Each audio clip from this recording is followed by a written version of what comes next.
I'm happy. Finally, Sammy is back from the fishing expedition. Okay. The simple thing you want us to talk about is the budget. But he's gone all over the place. Sammy's life today is easy because all he had to do is wake up from his bed, come here and think about some bad words to use. And that's it. That's his communication. But this is dangerous. Very, very dangerous. He didn't say anything. Literally. What is the idea? The NDC, whose communication officer he is a potential political party going into 2020 election, is seeking to win election. What is the idea Sammy is putting forward? In fact, Syria, former finance minister Setepe will not be happy with him making the argument he's making here about projection. So therefore, when you make a projection, you revise your projection, then it means that what? you are mismanaging the economy. Very, very dangerous situation. And again, Sammy's behaving, I think he forgot he's a lawyer. He's acting like he's a doctor. Talking like if you go to hospital, you are giving medicine, you are doing... What is he talking about? You mean medical doctor? Medical doctor. Okay. Yes, thank you. A medical doctor. Prescriptions and everything. It's terrible. Very, very terrible. Look, all Sammy had to do is to read paragraph 84 of the budget statement or the speech the minister read. And you will see that first quarter GDP was 4.2. Compared to last year, it was 3%. He only had to do was that. And the fact that he hasn't done that tells me that he came here today just to come and mislead and misinform Ghanaians. And economic activity in the region is projected to further slow down to 3.1 in 2023. Okay? Now, let me just, I'll skip, I won't read all of it. So growth is estimated to pick up is estimated to pick up to 3.7% and 3.9% in 2024 and 2025 respectively. Okay, that's signaling the slowdown is bottoming up in 2023. So the idea that we have turned the corner is consistent with this projection by the World Bank, that from the worst will be in 2023, and economic activity in the region is projected to further slow down to 3.1 in 2023. Okay? Now, let me just, I'll skip, I won't read all of it. So growth is estimated to pick up to 3.7% and 3.9% in 2024 and 2025 respectively. Okay, that's signaling the slowdown is bottoming up in 2023. So the idea that we have turned the corner is consistent with this projection by the World Bank, that from the worst will be in 2023. Let me ask a question. The same finance minister presented the budget for 2023. He was fully aware of all these projections that you spoke about. He's come mid-year to inform us that the growth rate that we gave are targeted. We are revising it down threefold. Almost all the key indicators that he gave in the 2023 budget, he's revising all those ones downwards. Right. Yet he says that we are turning the curve. The projections he made for the year, irrespective of all these issues raised by the World Bank and everybody, he was fully aware of them. Yet the government said that we're going to grow at this rate, we're going to have a deficit of this, we're going to do this, we're going to do that, all in 2023. Right. He comes back mid-year to revise most of them downwards. Yet he says that we've turned the curve. How do you reconcile that? You know, see, I think the finance minister answered that question, except I can't remember what paragraph. But the reason, the explanation he gave, and I think that you can relate to that. That statement turned the corner. It's not the invention of the NPP. It is English language. It is an idiomatic expression. It has a meaning. So instead of my brother Richard going around in circles and making a mockery of himself over this very simple, very basic statement. All we need to do, Doc, is to interrogate the meaning of that phrase and to check the facts about the state of our economy today vis-a-vis where we were last year, to come to the conclusion as to whether or not government has actually turned the corner, whether or not we are out of the crisis. This is a very simple exercise. Doc, what is the meaning of turn the corner? Anybody watching me can Google it. It means to pass the critical point of a crisis and to begin to improve. Yes. It means to recover. Yes. To rebound. Yes. Right? I wrote some of the synonyms down. To recuperate. To overcome. That is the meaning of that. So, what is the state of the Ghanaian economy today? Per the facts. Do the facts show that we have recovered? We have rebounded? We are seeing a rebound? We are recuperating? We have overcome our challenges? That is the simple question we should be asking. Whenever I say my PENDREAM TV, there, Osia dem yopo. Yeah, thank you very much. I think those are very extensive debates that you played back. Before I answer your question, let me take the opportunity to say good morning to our communicators across the country, and then members of the New Patriotic Party. Chairman, our party recently, by our national chairman, launched a dues-paying platform for our party, which is something we've not done, at least digitized in our history. We've always paid dues by books, but with this new platform that has been launched, it actually gives us the opportunity to be able to mobilize resources to help push our party forward. And so on your platform, I hope you send me a bill, but to encourage all members of the party to support that initiative, to contribute their membership dues to ensure that the party is resourced enough to be able to organize itself and allows for forward planning to be able to prosecute the 2024 election very spiritedly, because we have one assignment and one assignment only going into the 2024 election, is to ensure that the blanket opposition NDC, who is not offering any alternative ideas but except to stand in line and point fingers, is not given a chance to want to even dream of ruling this country again. So I implore all members of the New Patriotic Party to take advantage of this platform, to contribute and to donate to the party to ensure that the party is resourced. I have other things to say, but then toward the end, if there's time, I will. Celia, the situation we have in our country today, especially with respect to conversation around the economy, is one of a parallel conversation.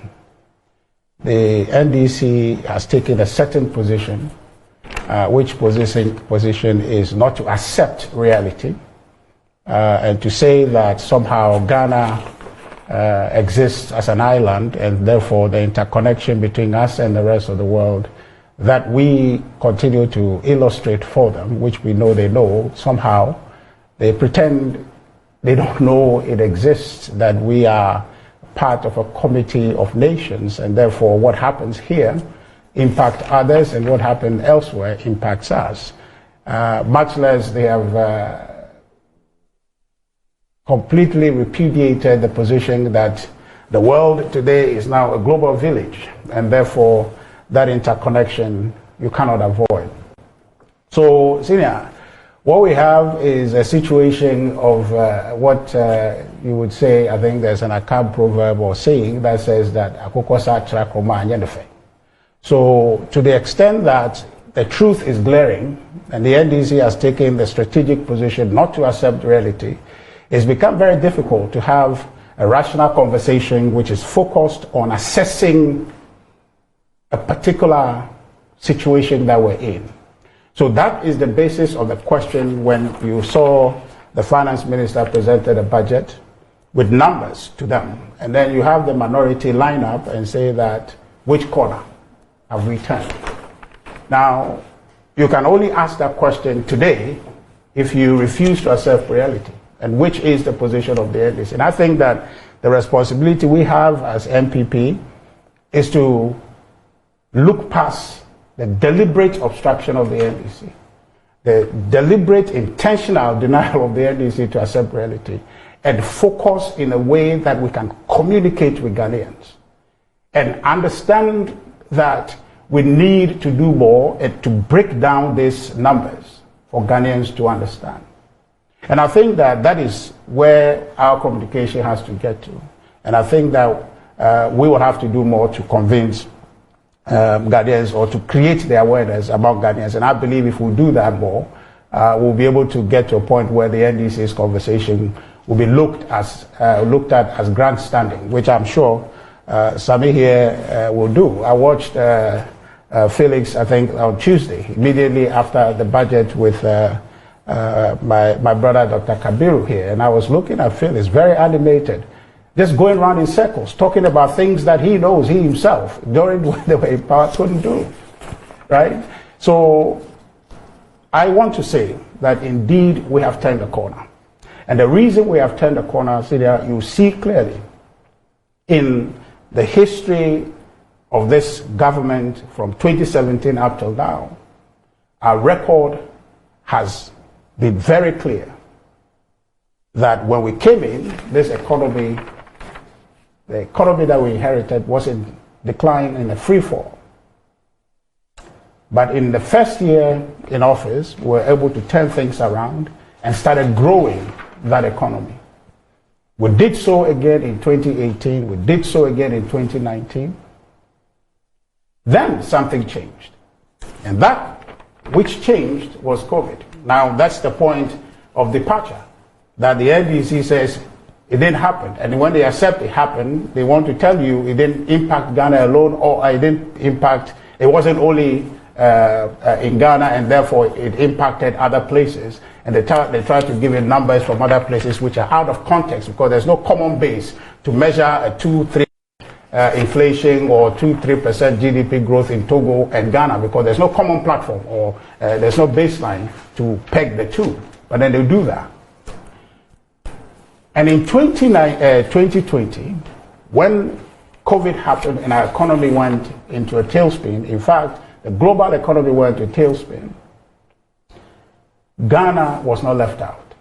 And I can show you the number, the GDP outcomes for West Africa, Sub-Saharan Africa shows a depression. That performance actually dipped from that period. And I think Ghana recorded about 0.4% GDP in 2020.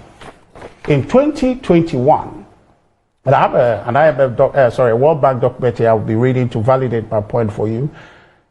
The 2021, the government began a process of fiscal consolidation and growth agenda to ensure that the economy comes back.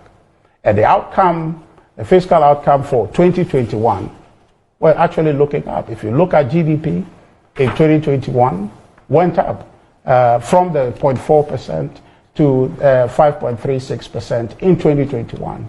All the indicators were looking appreciably good. Then you went to read your 2022 budget in November 2021, foreseeing or forecasting events in 2022.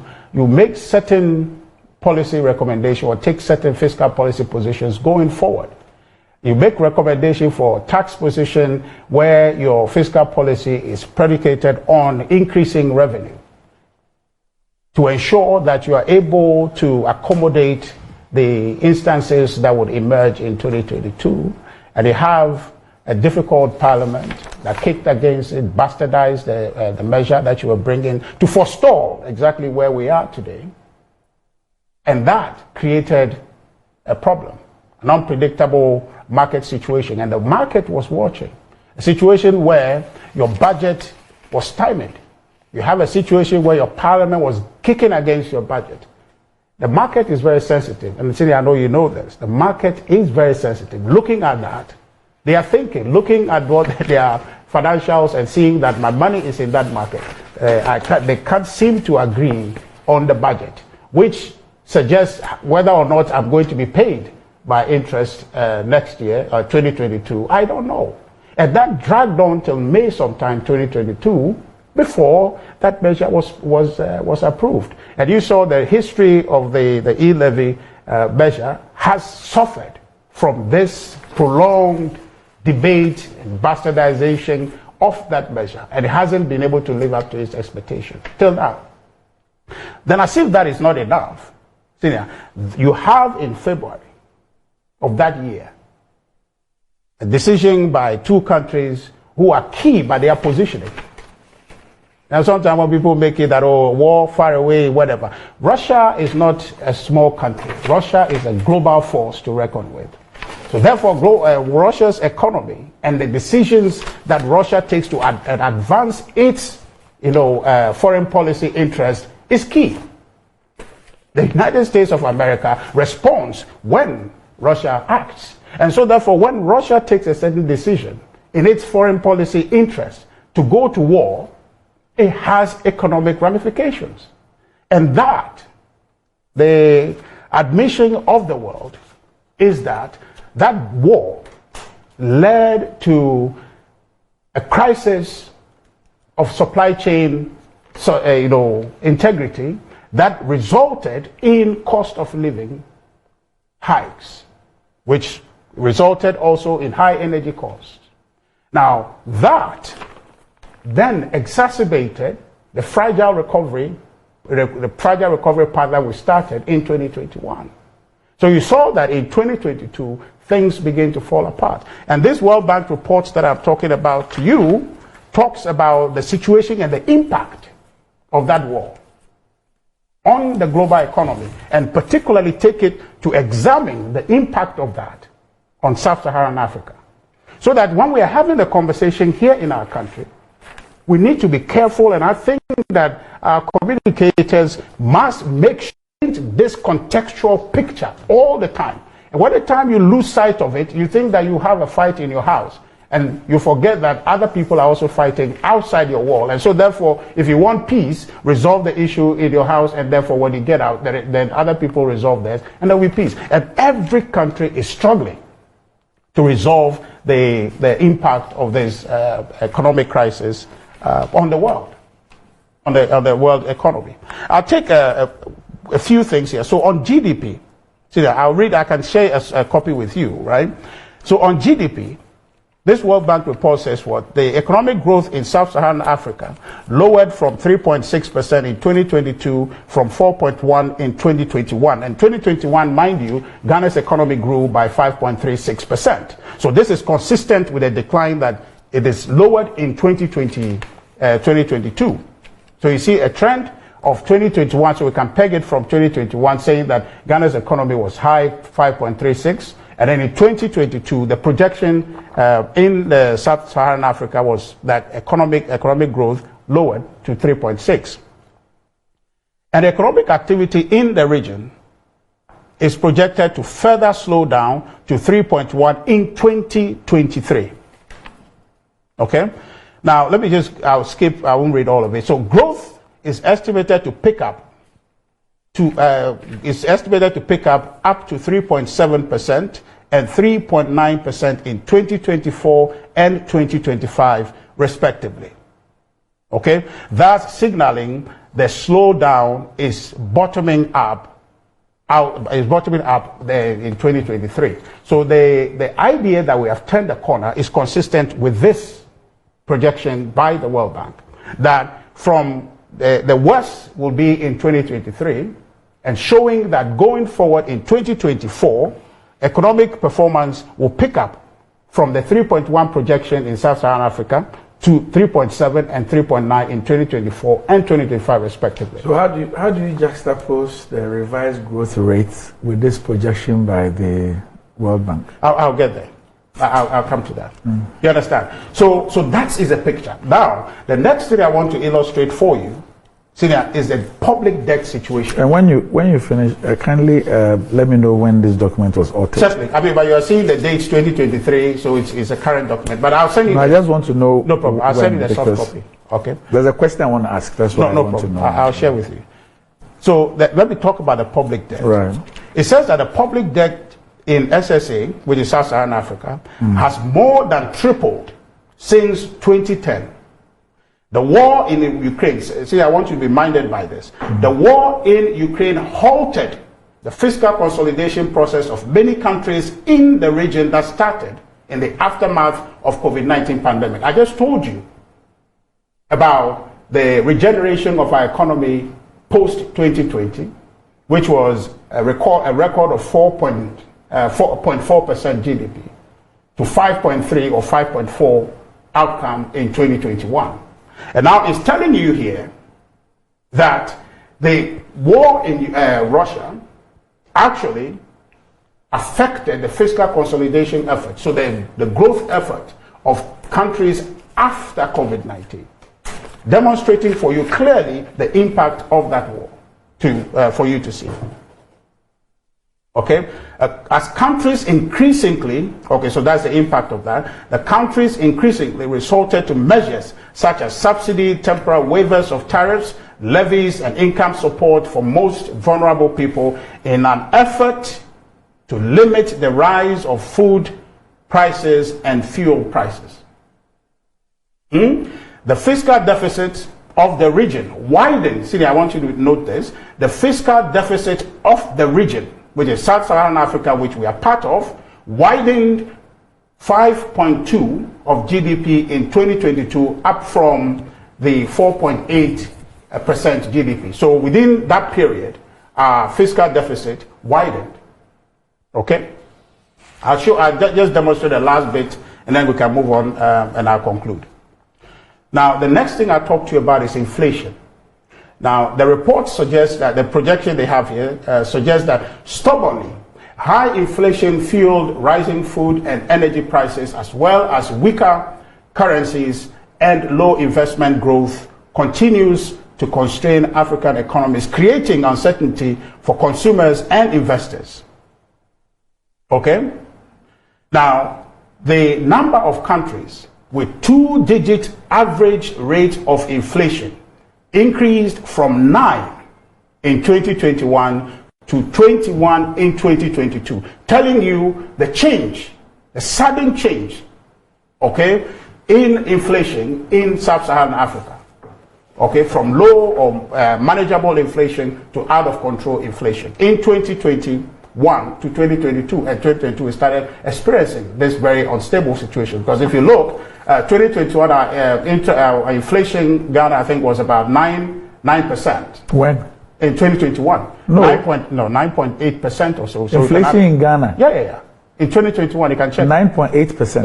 Yes, you can check. Okay. So if this shows you the drastic shift from there, and the record shows you that this actually did happen in Sub-Saharan Africa. So it's not only Ghana. No, but Richard, just hold on. Okay.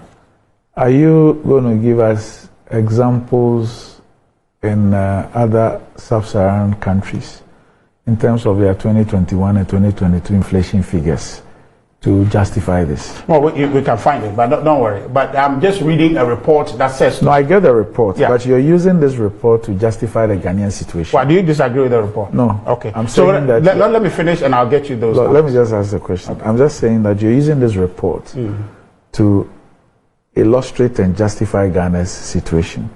So, for example, if you pick inflation, you say that this report about Sub-Saharan Africa is a justification for, or is a confirmation of the 9.8% that you said in 2021 to the 50-something, now 42% here. So I'm asking whether there are other examples in Africa, like the Ghanaian one.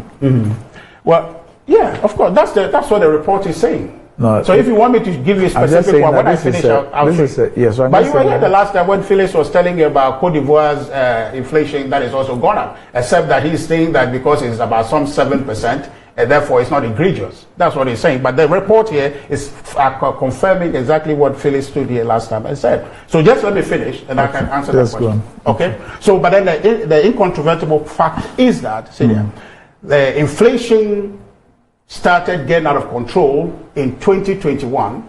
Okay, and Ghana's performance then was our inflation then was 9.98. So you can average it, if you can approximate it, if you want, to 10% in 2021. But then in 2022, you saw the spike. It got out of control, and that is what the report is saying. Okay, and then so let me just do the final thing for you, and this is on investment, also to demonstrate the positions with inflation and the performance of the currency for you. Now, the final thing here I want to show to you, which is a general situation in Sub-Saharan Africa, is the report says investment growth in Sub-Saharan Africa fell from 6.8% in 2010 and 2013 to 1.6% in 2021. With a sharper slowdown in Eastern and Southern Africa than in Western and Central Africa. So the purpose of this report that I wanted to bring to your attention is that Ghana exists in a context. The world has a certain situation we're dealing with. And across the board, every economy is struggling. I have a report here about some OECD countries talking about how is it that their central banks are struggling to control and manage inflation. I'll share that document maybe if my presentation goes there and the next time I get opportunity. But the point I want to illustrate for you Senior, is that there's a global situation that Ghana is not exempted from. And so if we want to have our conversation, we need to have the conversation in that context. So when the finance minister said we have turned the corner, the numbers you are looking at, that the micro-fiscal numbers that he's talking about, align with the position predicted for the Sub-Saharan African region, which shows that there's probably going to be a worse situation, and then there's a curve there, and people then will be, the economy then will begin. Let me ask you a question. The same finance minister presented the budget for 2023. He was fully aware of all these projections that you spoke about. He's come mid-year to inform us that the growth rate that we gave are targeted. We are revising it down threefold. Almost all the key indicators that he gave in the 2023 budget, he's revising all those ones downwards. Right. Yet he says that we are turning the curve. The projections he made for the year, irrespective of all these issues raised by the World Bank and everybody, he was fully aware of them. Yet the government said that we're going to grow at this rate, we're going to have a deficit of this, we're going to do this, we're going to do that, all in 2023. Right. He comes back mid-year to revise most of them downwards.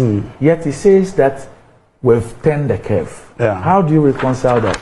You know, see, I think the finance minister answered that question, except I can't remember what paragraph. But the reason, the explanation he gave, and I think that you can relate to that, is that, our oil production volumes have gone down, and general pricing on the world market for crude is gone down.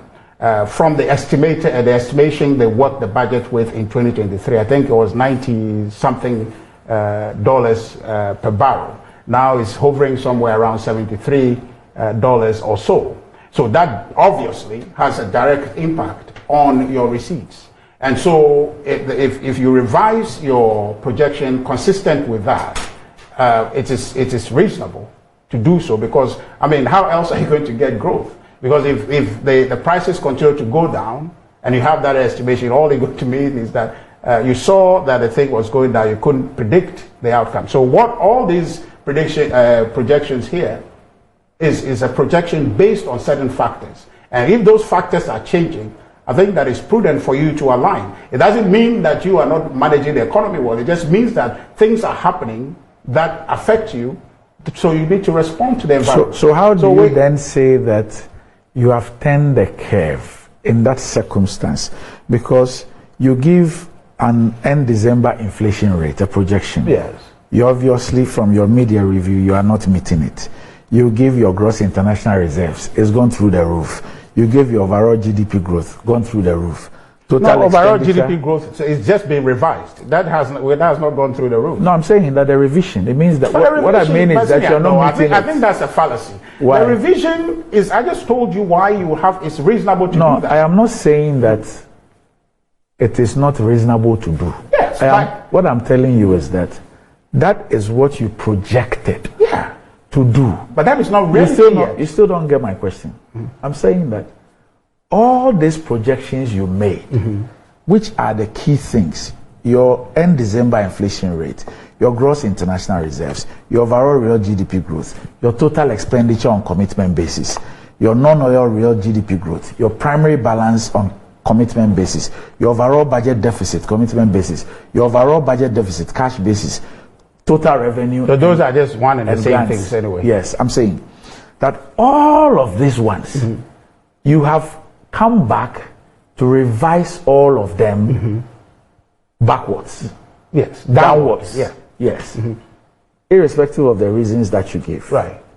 Yet you say that you've turned the curve. That's what I want to understand. Yeah, but see, okay, so the finance minister spoke in present terms. Okay? In present terms, suggesting that we have turned the curve, which is a fact. When we can't meet all our projections. Hold on. No, but that's a future conversation you are having. No, it's not future. Hold on. It's this year. No. This fiscal year. I agree. Just hold on a second. When the finance minister in the budget says we have turned the curve, he's not talking about we're going to turn the curve at the end of the year. We have turned it now. How? Yes. So that's why you need to allow me. But when you are talking about a future situation, then if you want to have that conversation, your question should be, how do you sustain what curve you said you have turned? No. Because that is a projection into the future. No. Hold on. My I know this is my grammar is not that terrible. I know. Yes, my grammar is not that terrible. But of course, I'm just saying that you may be influenced by certain conversations. No, I'm just saying that there are indices. Yes. That we have projected to meet. We were fully aware of the global climate. Yes. And our domestic situation, we were fully aware. Okay. And we made some projections, believing that once we meet those projections, our economy will rebound. We're on the path of a rebound. We'll get somewhere. Okay. The finance minister comes to parliament and he revises almost all of these ones downwards. Yet he says that we've turned the curve. That's what I want to understand. And I just told you, Syria, that on the basis of what you just said, he is saying we have turned the curve now. He's not talking about we turn the curve tomorrow. So just hold on your thought about the revision. Okay, there are two separate things. Where we are now, he has given you the indicators for them. Okay? And then telling you that going forward, given the conditions on the market or in the market, the global market, primarily our receipts from oil revenue is going to go down. And I think that even media, I think it fell by some 7.9%, about 8% receipt from oil revenue. So the projected growth contribution from oil was minimal. So he's telling you that having told you or having come this far, okay, having turned the corner, going forward, I see crude oil going down. The cost of it, the price per barrel is going down. That is a major revenue earner for us. And because that is going down, we are revising our estimated position, which was supposed to be 2.8% total outturn at the end of this fiscal year, to 1.5. I mean, I don't see the confusion there. Because you are looking at what will affect you. You have an appointment with someone, and then you leave your house. I have no disagreement with the analysis you are making. So then what's the question I keep point. asking you is that, and when you speak about future, we are in August. Yeah. Yeah. Okay. There is a budget for this year, 2023. Which is being executed. We expect that we'll end the year at A, B, C, D, E, F. And that the finance minister told us will be the path towards the rebound. The rebound? Yes. The rebound, he's told you where we are.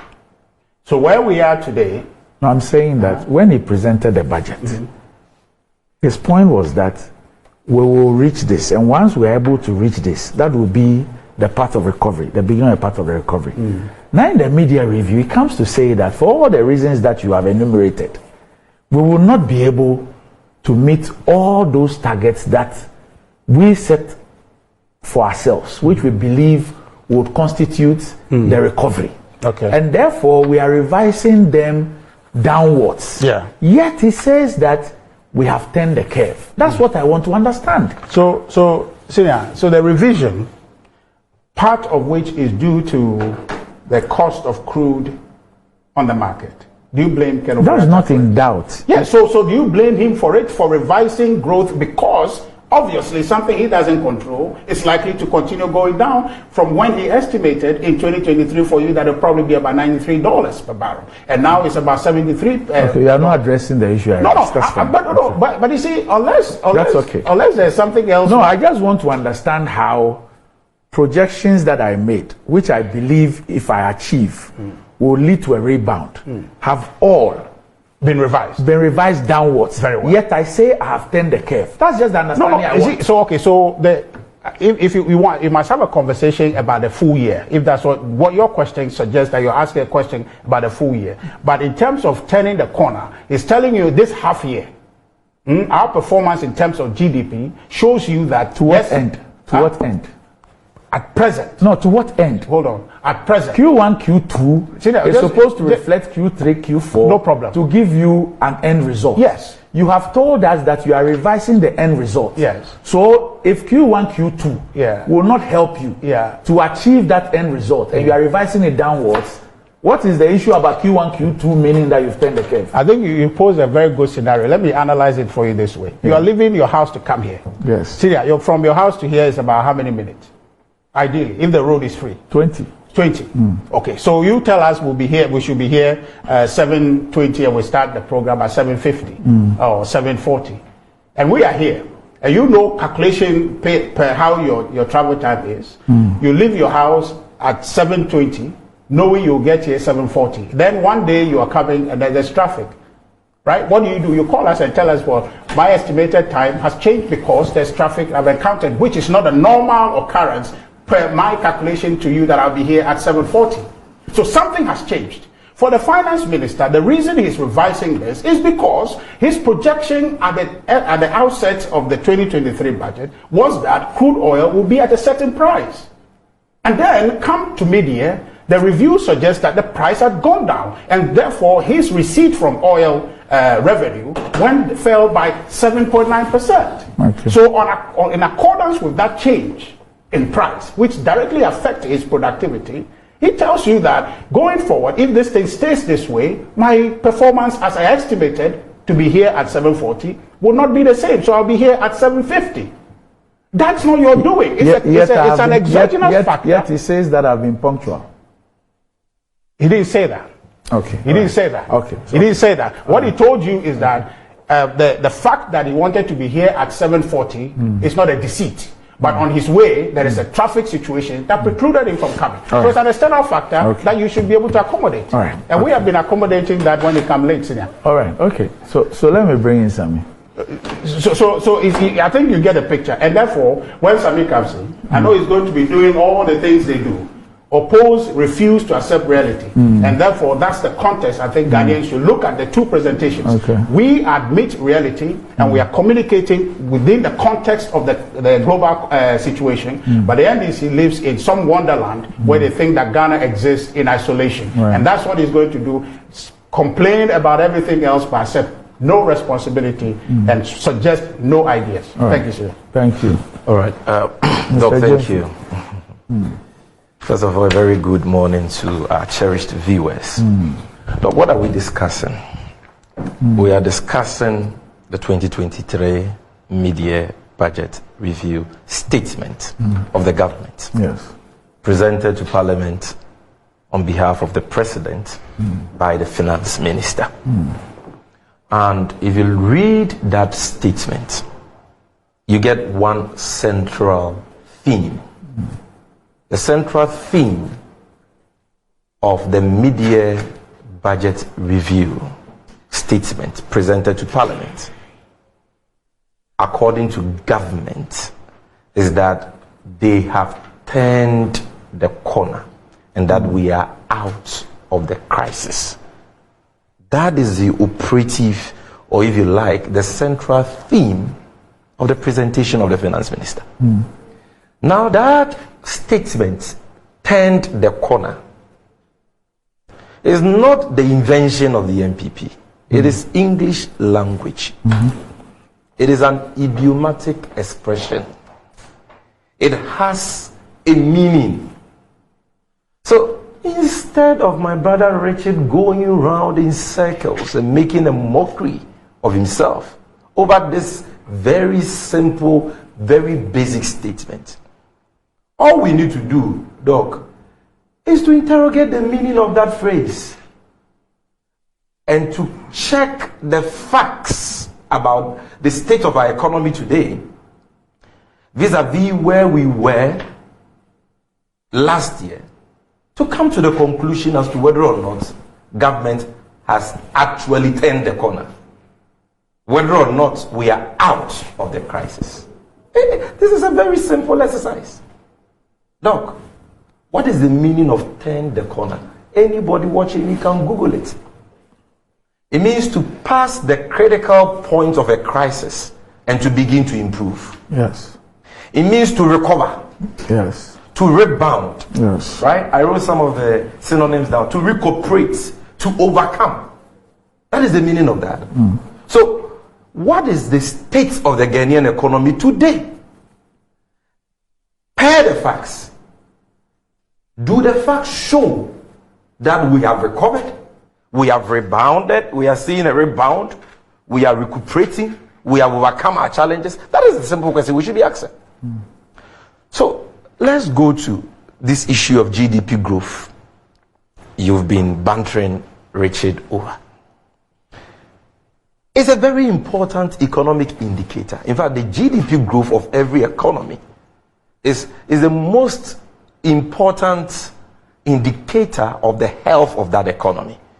If an economy is growing, then generally the understanding is that the economy is doing well, because as the economy grows, more employment is created and more monies are put in the pockets of people. That is the general principle. So last year, 2022, Ghana's economy grew by 3.1%.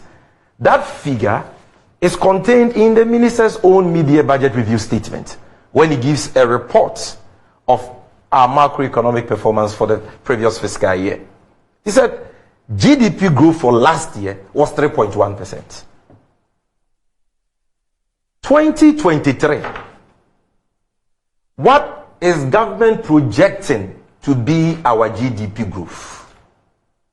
Initially, in the 2023 budget presented in November last year, we projected a growth rate of 2.8%. Doc, that 2.8% falls short of the growth rate we achieved last year of 3.1%. But to make matters worse, that projected growth rate of 2.8% has been reviewed downwards to 1.5%. So you did 3.1% GDP growth last year, and you're projecting to do a GDP growth rate of 1.5%. How is that a rebound? How does that amount to turning the corner? Or you don't understand that simple English language? How does that amount to recovering or overcoming the challenge of our stunted economic growth? How does that amount to that? It means that per your own figures, your own facts, the economy will worsen relative to GDP growth. And we are not going to see any rebound in the stunted economic growth we have witnessed in the last few years. These are your own figures, Richard. So why are you confusing yourself? And then they say that, oh, the reason why the finance minister is reviewing the GDP growth rate figures down is because what we projected to get from oil, we are not likely to meet it. Yeah, so the bottom line is that GDP growth is going to be worse than it was last year. So you can't say you are turning the corner or you've turned the corner. In fact, as we speak today, GDP growth is worse for K1 and Q2, worse than what it was for K1 and Q2 of the same of 2022. No, that's not true. It's not true. What is the GDP growth rate for K1 and Q2? K1 and Q2 first quarter for the first half. I mean, it's not true. Just carry on. It's not Maza, true. It's not true. For 2022, you just read the statement. Overall growth rate was what, 3.1%. It is in the mid-year. You said Q1, Q2. Yes. By mid-year last year, the economy was growing by more than 3%. In fact, the decline, the reason why we got to 3.1% at the end of the year was because of what happened at the last part of the year. Today, what K1 and Q2? We are doing less than 2%, 1 point something. Go and check. And that is why the overall growth rate has been reviewed downwards from 2.8, a projection of 2.8 to 1.5. Even if you take non-oil GDP growth, doc, they projected 3%. Yes. Last year, they did more than 3%. They did around 3 point something percent. Non-oil GDP growth. And projected 3% for this year. But they are saying that no, they can't achieve that. They are projecting to achieve 1.5%. How is that an improvement on what we achieved last year? Then they say, oh, it is because of some global factors and all that. So the question is, let's do the very thing Richard is advising us to do this morning. He says we should discuss these economic indicators. We should discuss the state of Ghana's economy within the context of, global trends or regional trends. What is the average GDP growth rate for sub-Saharan Africa for this year, 2023? Doc, it is 3.6%. For the whole of 2023, sub-Saharan Africa, average GDP growth rate is 3.6%.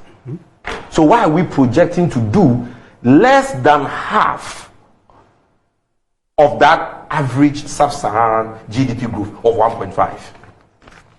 Doc, as I speak to you, this same 2023 that we are projecting to grow by 1.5%. Ivory Coast is looking at doing a growth rate of 6.2%. It is in the mid-year budget review statement.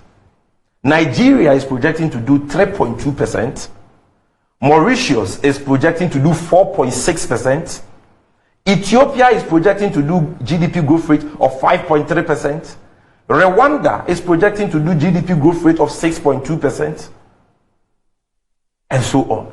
So, how is our GDP growth rate position, the same as what pertains in the sub-region where the average is 3.6, or in Africa where many peers of ours are doing growth rates far higher than even 3%. We are not even doing 2%, we are doing 1.5 as a projection, which we can miss, like we missed our projected growth rates last year.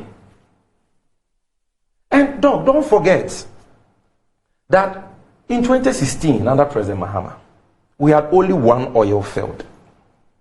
And for the greater part of that year, through an act of God, what the lawyers call force majeure, the FPSO in Nkrumah got damaged. The turret bearing got damaged. So for the greater part of that year, we did not produce oil. And because of that, we recorded a negative growth rate for the oil and gas sector for 2016. And that affected the overall growth rate we achieved in 2016. Even though non-oil growth rate was around 6% or around 5%, okay, we ended up dropping in terms of the overall GDP growth to 3.7% because of the negative growth in the oil and gas sector. Why? Because of an act of God, a 40, FPSO. The NPP castigated us, berated President Mahama, called us names. That was the time we had only one oil field that couldn't even produce oil because of an act of God.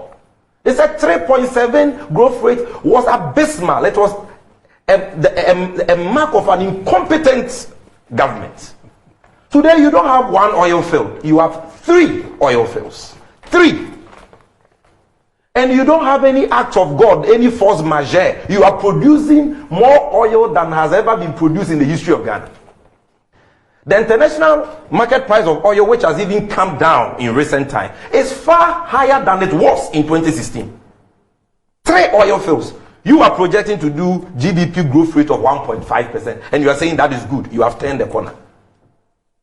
You need free education on simple English language. It's either you don't understand what you are saying, or you just don't respect the people. You want to insult our sensibilities. Then doc. So what does this mean? What this means is that this year, 2023, we are not going to see any improvement in GDP growth rate. And that means that jobs, employment will suffer, incomes will suffer, Ghanaians will suffer more. And so this is not the time for our finance minister and government to be telling us about turning corners when that is not the case. And then doc, what is our bane today? Our bane today in terms of the economic bankruptcy we are experiencing is our unsustainable debt. So what is our debt position today? Is it any better? Okay, we know that our public debt has galloped from 120 billion as of December 2016 when John Mahama and the NDC were leaving office to close to 600 billion Ghana cedis as we speak, representing an increase of over 400% in the public debt.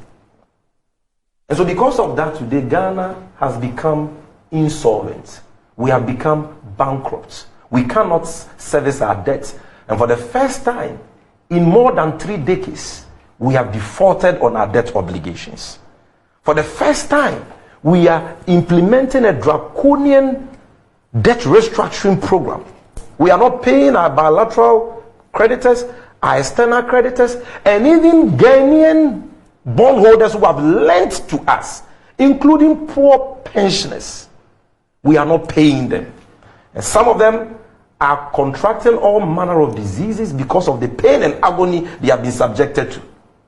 Some of them cannot even afford basic medication for themselves because of the mismanagement, the excessive borrowing, the reckless expenditures of the Bawumia-led economic management team.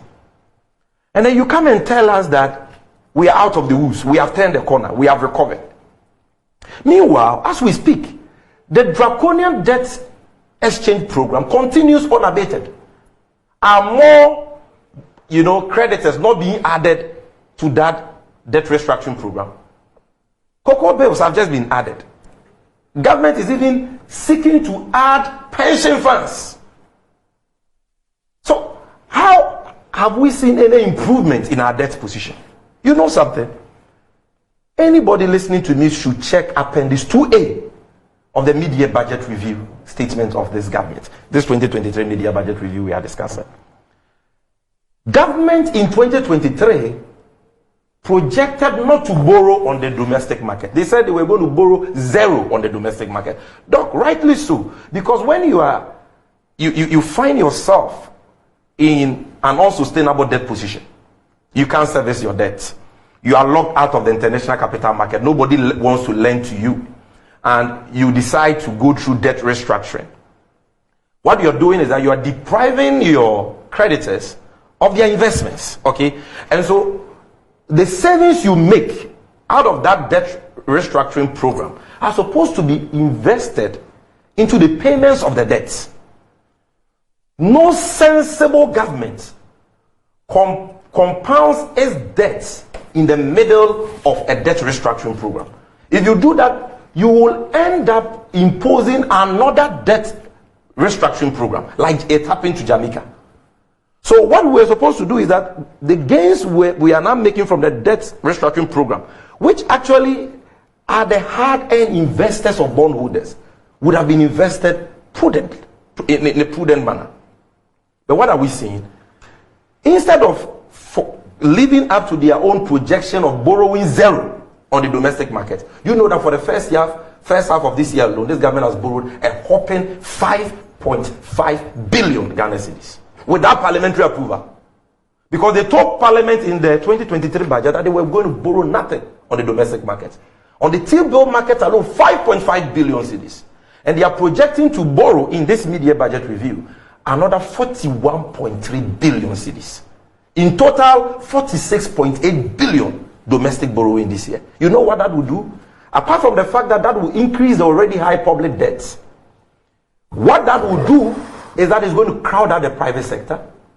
It's going to restrict access to credit, which is already low in the economy. And it is going to increase the already high lending rates in the country. Already you know that T-bill rates have increased from 14% to 27%. You understand? As I speak to you, lending rates is 36%. Ghana Commercial Bank, go and check. And you are going to do this excessive domestic borrowing. And you say you have turned the corner. How have we turned the corner relative to our own sustainable public debt? Have we returned to the international capital market? Have we now become debt sustainable?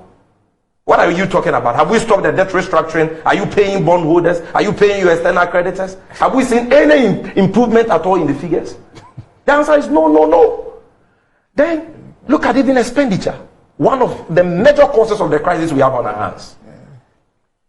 There is discretionary expenditure and there is non-discretionary. Non-discretionary means government is bound. We can't do anything about it. But even a larger component of that non-discretionary expenditure, which is debt servicing, now because of our default, we are not paying. You understand? And that has helped to bring down that non-discretionary expenditure, allocation or projection. However, the discretionary that government can do something about, key among which is goods and services, consumption, chop. Monies that government officials, government agencies and departments spend in their offices for the running of government services. That government can do something about. And in fact told us that they will do something about. They are going to cut that. So that we do what they call burden sharing. You know what we are having now? Burden shifting. Because whilst they are depriving bondholders of their investments, they are killing some in the process. You know that they have exceeded their goods and service budget for the first year of 2023. They projected to do goods and services expenditure 4.1 billion. Check Appendix 2A. What have they done as at mid-year? 4.7 billion. An increase of 600 billion cedis. Million. A million cedis. Million. And 600 million is 6 trillion old Ghana cedis. Exaggeration. What is exaggeration? Carry on. What is exaggeration? Are you a bondholder? Carry on. What a bondholder? Carry on. You will not be talking like this. You deprive pensioners of their monies. And instead of you to spend those monies on the payment of your debts, Exactly. you are spending it on goods and services consumption. The same recklessness that has collapsed the economy. And you are here saying we have turned the corner. Exaggeration. You people have no respect at all for the people of this country. Then you come to inflation. Yes, by end of 2022, the rate of inflation was 54.1%. As of June, 42.5%. Clearly, you can see a relative stability. Okay. However, the most important thing when you analyze inflation is the trajectory of that inflation. Whether it is on an upward trend or it is on a downward trend. You understand? So if, for example, inflation has come down and inflation currently is on a downward trend, then at least on the issue of inflation, the finance minister would be right to say that we have turned the corner because we have seen the rates of inflation improve. But Doc, what are the facts? Inflation has been on an upward trend for the last 3 months. In April, it was 41.1%. In May, 42.2%, in June 42.5%. And the Ghana Statistical Service, in fact, the World Bank is projecting that it's going to go up again. You understand? And why won't inflation go up when government is over borrowing excessively in the domestic market? Because when lending rates go up, inflation will go up. So we are likely to return to hyper levels of inflation again. And why are we seeing this high inflation? Master, in any country where you have over 40% of inflation, that country is sunk. What it means is that the purchasing power of the ordinary people of that country is being eaten away at a very alarming rate. What 100 Ghana cedis could do 2 years ago, it cannot do even a quarter of that today because of the rate of inflation. And that is why the World Bank has told us that because of their mismanagement, which led to hyperinflation last year, over 850,000 Ghanaians were pushed into poverty. How have we turned the corner relative to inflation? I was talking about lending rate a few minutes ago. The monetary policy rate, which is the rate at which the central bank lends to commercial bank, today is 30%. Do you know what it was last year? It was around 22%.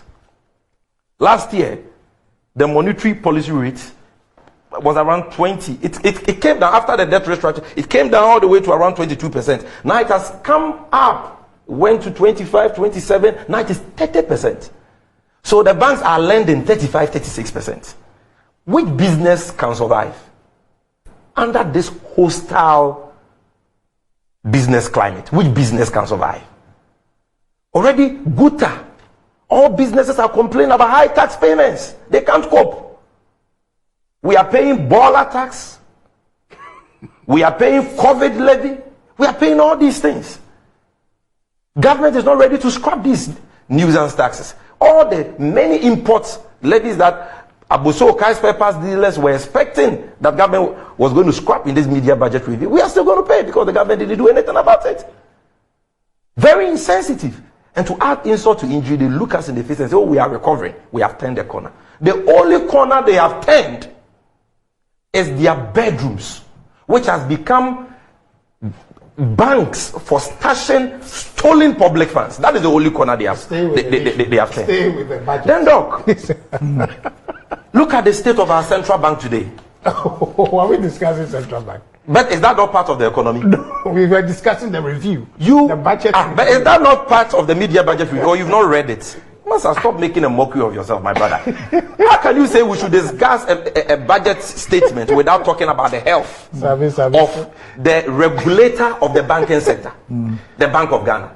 So then the Bank of Ghana is bankrupt. The Bank of Ghana, please, please. We are talking the Bank of Ghana issue, which today is bankrupt. The Bank of Ghana today has become insolvent. The Bank of Ghana today has declared losses to the tune of 60.8 billion, unprecedented in the history of the central bank. The Bank of Ghana today has declared negative equity of 55 to 70 billion. Why?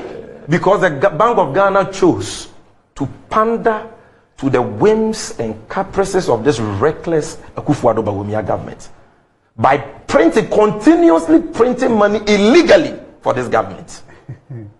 When we know what the Bank of Ghana Act says, Section 30, as amended by Section 16 of the new Bank of Ghana Amendment Act says, you can't, yes, you are the banker of government.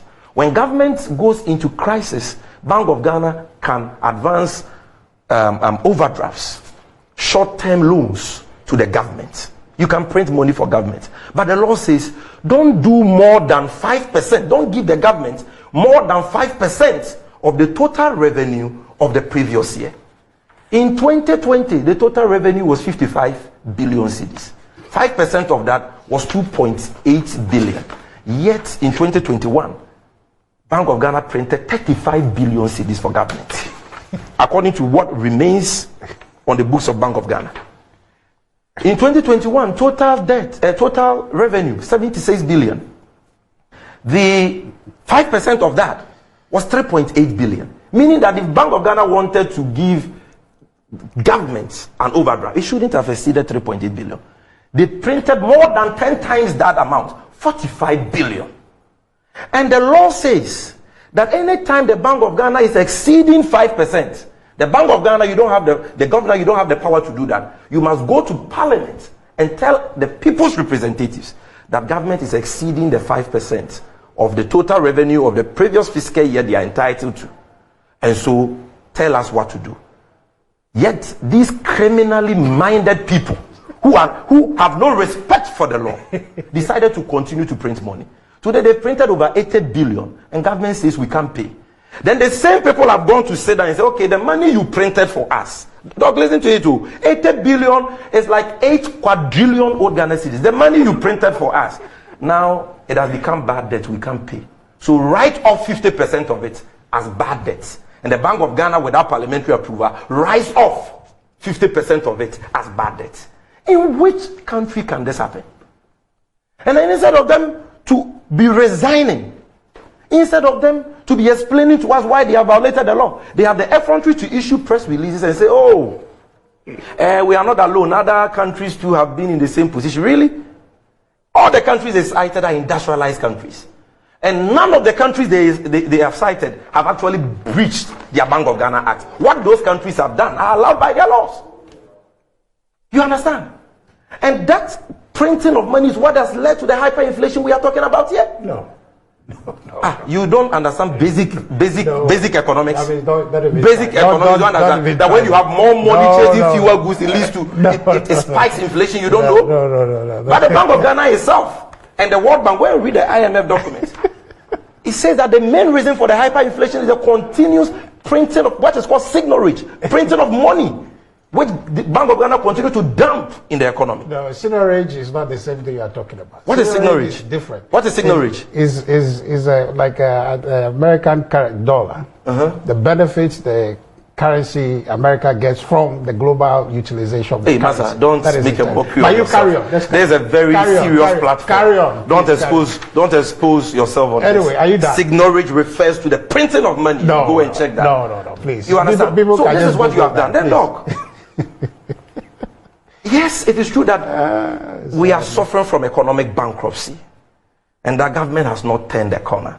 You know, things are getting worse. The freeze on employment has not been removed. Contractors are not being paid. So local contractors are owed about 15 billion. Government projected to pay them by mid-year 5.5 billion. Government has only paid them 1.5 billion. So already there is a lot of hardships. No corner has been turned, except the bedrooms of these appointees like Cecilia Dapa and Nuhu Hamida, who have become so rich because of the wealth they have amassed in a short space of time in government. You know, but the issue here... Sammy, that's an allegation without basis. Oh. Yes. Why? Against the two persons, it's without basis. Why? Kindly withdraw that. It's without basis. Look.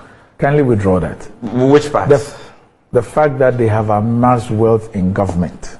Kindly withdraw that. There is no evidence to support that. Okay. Let me at least give you my basis. Let me give you my basis. No, don't give me that. No. Oh, no. But it's only fair to...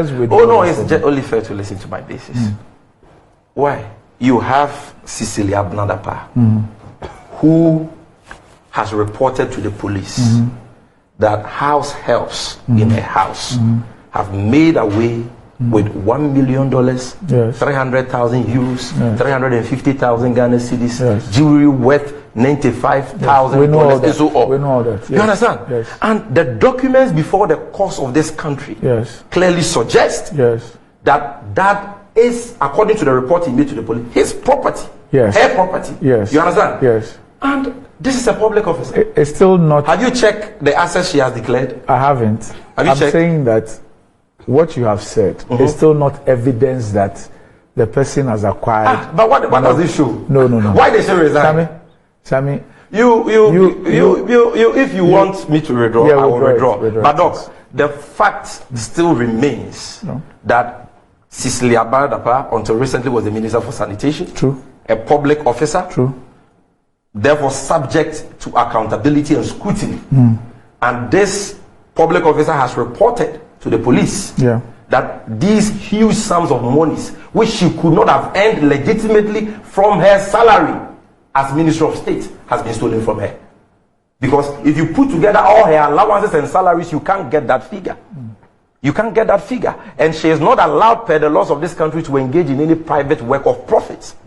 without the permission of the Speaker of Parliament, and she has no such thing. not an MP. She has not. No, we are talking about ministers of states. That is the provision, the constitutional requirement. So, if you don't want me to say that, the facts are clear for every discerning mind to discern what that is. So, and you also have another presidential I'm staffer. just reminding you that you're a lawyer. No, but precisely the reason why I'm a lawyer is why I'm saying that. That's what it is. No, it's why you shouldn't say that. Why? It's basically why we should say that. Why we should say that. And then you have this presidential staffer who is also complaining of another, that people, some people associated with her, Hamida Nuhu, senior presidential staffer, have stolen $100,000 of money belonging to her and so on and so forth. These are serious matters that should concern every well-meaning Ghanaian. But the point is, where I'm driving at, you see, to the budget, is that, Doc, the excuses our brothers in the NPP continue to make for the economic catastrophe we have on our hands and the hardships we are going through are totally unacceptable. They are disgusting, and they must stop and desist from that. Look, nobody is saying that COVID, Russia-Ukraine war has not affected Ghana. Nobody is saying that, and nobody can say that. COVID is an exogenous factor, a global factor, which has affected all the nations of the world. But it has affected different countries differently. It has brought some countries on their knees. In other words, it has given some countries fever, but it has put some countries in coma. For other countries, it has even killed them completely. Now, the difference in the impact of these external factors on different countries is based on three things. Number one, whether those countries had strong economies before COVID struck them. You understand? Whether they had the buffers to withstand headwinds before COVID struck them. Number two, how COVID was managed. And number three, how the economy was managed in the midst of COVID. So you realize that if you pick something like inflation, yes, COVID has affected all the countries in Africa. But how come that Ghana has the worst inflation figure, third worst inflation figure, in fact the worst in the whole of West Africa and the third worst in the whole of Africa, out of 54 countries? Why is it that inflation in some African countries is hovering around 5%, 6%, 7%, 8%, 3%, despite suffering from COVID? But we are recording inflation of 42.5%. How come that none of these African countries have defaulted on their debt obligations? How come none of these African countries, like Cote d'Ivoire, Togo, Burkina Faso, Nigeria, which Bawumia and Akufo-Addo have been comparing Ghana to, have not defaulted on their debt obligations? They have not lost access to the capital market. They have not been downgraded to super junk status of D. How come? How come they are not imposing debt restructuring? It's because, number one, their economies were stronger than Ghana before COVID struck. And that is supported by the facts. Before COVID struck, our debt to GDP had increased from 56% under President Mahama in 2016 to 63% in 2019. There was no COVID. If you added hidden debts of Esla, Dachi, and the rest, the debt to GDP had hit 70% before COVID struck. Again, before COVID struck, the deficit, which we recorded 6.1% in 2016, that they said were reckless in spending on the 2016 election. That is why deficit was 6.1% of GDP. And passed a law that they will never exceed 5%. They were going to be responsible and live within their means and spend what they have. Before COVID, the deficit for 2019 was 7.5%, meaning that we're already being reckless and living out of our means.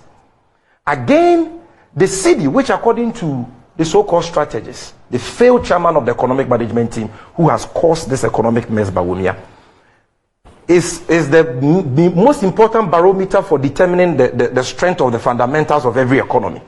Said when the exchange rate is weak, when the fundamentals are weak, the exchange rate will expose you.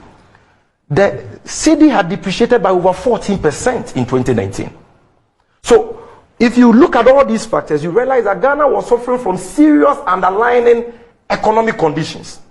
Just like when human beings contract COVID, if they have underlying conditions like cancer, like whatever, the disease becomes aggravated as a result of the underlying conditions and not the mere fact that they are suffering from COVID. It is the same thing which has happened to Ghana. So you realize that some people get COVID and they only suffer from a flu and headache and fever. Others get it and it kills them because of the underlying conditions. It has killed Ghana because the underlying conditions were bad. Again, when you get the COVID as a human being and you go to the hospital early and you are treated and you are given drugs and you take the drugs as you ought, you realize that you mitigate the impact on yourself as a human being. I'm just using this scenario to explain this simple economic situation for you. But if you don't take your drugs as you ought, you don't go to the hospital on time, you suffer. So how you manage the COVID is important. We were struck with COVID. According to government, they needed only 12 billion cedis to manage this COVID. But as a result of COVID, they had as much as 30 billion. More than they needed to manage COVID. In fact, 18 billion more than they needed. But they also had to revise their revenue down. The revenue shortfall was 14 billion. Even if you deduct that from the 18 billion, COVID has answered 1.6. So, if they had managed it well, we will not be here. Rather, the Auditor General tells us about how this COVID-19 became a bonanza for people to steal from the states. He speaks about contracts which were awarded to companies, payments made for the education of school children on COVID-19 protocols. The education was never done, yet payments have been made. Equipments which have been diverted, monies which have been misappropriated. That is what you did. Then lastly, how you manage your economy in the midst of that COVID is important. Okay? So, you don't say that because you are suffering from COVID, if you were spending Akohoma, 100 Ghana cedis on Akohoma, now you're going to do 500 Ghana cedis. What is that? The money you give your wife, chop money. You understand? You give your wife every day. You don't say that because I'm sick. Honey, every day you use 200 Ghana cedis to prepare light soup for me. You only buy good. But this time around, because of COVID, give me adjene, give me enwa, give me kutudwe, give me this. You understand? Because of COVID. Oh, for COVID, where did he purchase? That is what they did. Oh, COVID has come. We have an election to win. So let's use COVID as a pretext to spend recklessly. And how do you determine that? You determine that by looking at the budget deficit. So you realize that whereas Cote d'Ivoire and all these countries surrounding us, Burkina, Togo, Nigeria, were living within their means and were recording deficits of less than 8%, some less than 7%. Because despite COVID, those countries were spending responsibly. We were spending recklessly.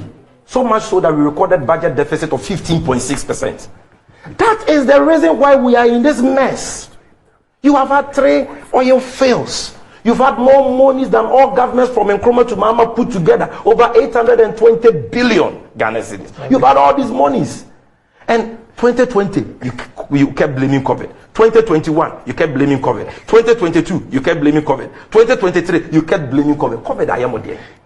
When we are still paying COVID levy, tell me in which country today are the people paying COVID levy imposed on them by their government? A disease that you claim has come to kill us, kill our businesses, impose hardships on us, that you're supposed to cushion us against. You have imposed a very useless and needless tax on us. Okay? COVID levy. That you say, oh, all the things you gave us, which you already borrowed for, you are imposing a levy on us to take the money back from us. We are still paying it and you keep on blaming COVID. You see, you people should credit Ghanaians with some intelligence and begin to show us some respect and candor. This attitude of not accepting responsibility for anything will not help you. Ghanaians are far awake. Ghanaians are discerning. They appreciate the global situation better. Whether it is about our debts, our growth, our inflation rate, as I've shown you per figures, we are doing far, far worse than the sub-regional averages, the regional averages, and the global averages. Right. And so please, begin to amend your ways by first of all accepting responsibility for your failure and being candid about where we stand. You have not turned the corner relative to the economic mess we find ourselves in. We are rather seeing a deterioration of many of the economic indicators. Even for the few that we are seeing some relative stability in, like the exchange rate and the inflation rate, It is like the exchange rate, for example, very artificial. Clearly, if you are not servicing your debts, your external debts, because you are now spending dollars in paying your external creditors, you have artificial dollars to show up your city. That's also an economic strategy. Well, Default but if you borrow money to build a house and you don't pay the debt, the house is not for you. One day it can be taken from you. Right. So reality check can set in if we don't do the right things. Thank you. All right. Okay. So Just briefly. Yeah. So just hold on. My conversation with the Minerals Commission is coming up. But what I'll do is that I'll still 5 minutes. Thank you, sir. Because you are in government, I'll give you 3. And I'll give Sammy 2. No, because you are in government. Okay. I'm giving you 3. I thought, okay. 5 is good. You thought it was I'm 5 giving for you the 2. advantage of incumbency. Thank you, sir. Are you going to count the 3? Yes, 3 minutes. After having spoken for 1 Yes, hour. 3 minutes. No, see, I'm happy. Finally, Sammy is back from the fishing expedition. Okay. The simple thing you want us to talk about is the budget. But he's gone all over the place. Sammy's life today is easy because all he had to do is wake up from his bed, come here and think about some bad words to use. And that's it. That's his communication. But this is dangerous. Very, very dangerous. He didn't say anything. Literally. What is the idea? The NDC, whose communication officer he is a potential political party going into 2020 election, is seeking to win election. What is the idea Sammy is putting forward? In fact, Syria, former finance minister Setepe will not be happy with him making the argument he's making here about projection. So therefore, when you make a projection, you revise your projection, then it means that what? you are mismanaging the economy. Very, very dangerous situation. And again, Sammy's behaving, I think he forgot he's a lawyer. He's acting like he's a doctor. Talking like if you go to hospital, you are giving medicine, you are doing... What is he talking about? You mean medical doctor? Medical doctor. Okay. Yes, thank you. A medical doctor. Prescriptions and everything. It's terrible. Very, very terrible. Look, all Sammy had to do is to read paragraph 84 of the budget statement or the speech the minister read. And he will see that first quarter GDP was 4.2. Compared to last year, it was 3%. He all had to do was that. And the fact that he hasn't done that tells me that he came here today just to come and mislead and misinform Ghanaians. The way Sammy is acting is like, and he said I should go and learn English, I'll do that. But he's just behaving like a kid whose candy has been taken from him. All he's doing is that if you tell them this is the thing, so by you two, you criticize us. What is the meaning of this? They are a potential political party who could win power and become a government. What are they proposing? And I told you earlier on when I was creating the context for you is that the parallel conversation in the country we're having is that NDC has refused to accept any reality at all, behaving like we live in isolation. I'll give you, Sammy, this document. If you want to print a copy for it, I'll give you the soft copy. Read it, and you understand the context of the global economic situation affecting Ghana, affecting the South region. So please, quit doing that. Look, Senior, I believe that when the finance minister said we have turned a corner, there's a basis for it. Sammy just demonstrated to me he has not read the budget statement. So he didn't see paragraph 84, which says that GDP was 42 first quarter and 3 compared to 3% in 2022. That GDP growth indicates that your economy is regenerating. You look at the inflation numbers that he is trying to exaggerate about that, oh, is a trajectory and all of that. What is the rate of growth? It was 0.5 from May to June, which tells you it's slowing down. Okay? And the exchange rate that he's talking about, when finance minister talks about we are turning a corner, see there, the exchange rate depreciation for this half year is 22.1. But when you look at it closely, you see that the balance of that depreciation happened in January. From February all the way to July as we speak, the depreciation is about 2%, 1.84%. That tells you some relative stability. Stability compared to where we were in 2022, where we were north of 50% depreciation in 2022. So it means that it tipped, or actually peaked in January 2022 or 2023, and then began to stabilize. So that long period of stability tells you are turning a corner. Sammy, if you don't know, that's what it means. So please, I want to appeal to Ghanaians to look past this power-seeking communication of the NDC led by my brother Sammy Gyamfi. They are not saying anything. All they are doing is to leverage on the fears of Ghanaians, to weaponize the genuine concerns which is brought by the global economic difficulty. Government has considered that we have agreed that there are difficulties, but we are working out of it. And the NDC, in the absence of any solution, they are only optimizing or trying to appeal to the fears of Ghanaians to create the impression that nothing is working. Okay. We have turned a corner and will build forward. Okay. Thank you, sir. Yes. Look, the NPP can invent their own words and invent their own meanings of those words and phrases and synonyms. But as I've simplified this issue of turning the corner, it's simple. It just means to recover. The facts don't show that Ghana's economy is recovering. The facts are clear. We did growth rate of 3.1% last year. We are projecting to do 1.5% this year. We did non-oil GDP growth of 3.2% last year. We are projecting to do 1.5%. We projected at the beginning of the year that we will end the year with gross international reserves of 3 weeks of import cover, right? 3 weeks or 3 months? No, what was it? 3 months or so. Yeah. Currently, they have reviewed it again downwards to 0.8. Let me just get you. It is a projection, so I'm not sure. 0.8. No, but the projection shows what governments consider to be real in terms of the medium term. What government thinks they can, achieve. No, it's not true, sir. It's not true. Yes. Gross reserves, we projected 3.3 months at the beginning of the year. 3.3 months. Yeah. Now we have reviewed it to 0.8. Less than a month. Less than a month. That is 3 weeks. So just by 1 month. But it's not 1 month. No, 3 months to 3 weeks. It's projection. No, 3 months to 3 weeks. To help Sammy. No, this is mere projection. Why are you revising it? The reviews, the mid-year projections are more accurate. Exactly. Than the because ones you that now have made in a real picture of what the economy is likely. Exactly. Yeah. Then inflation, we said we're going to do 18.9% by the end of the year. We've increased it to 31.3%. Bear in mind that the average for West Africa is 14%. We are doing more than double the average. So if somebody tells you that, we have turned the corner, it is simply not true. Just look at your own conditions of living.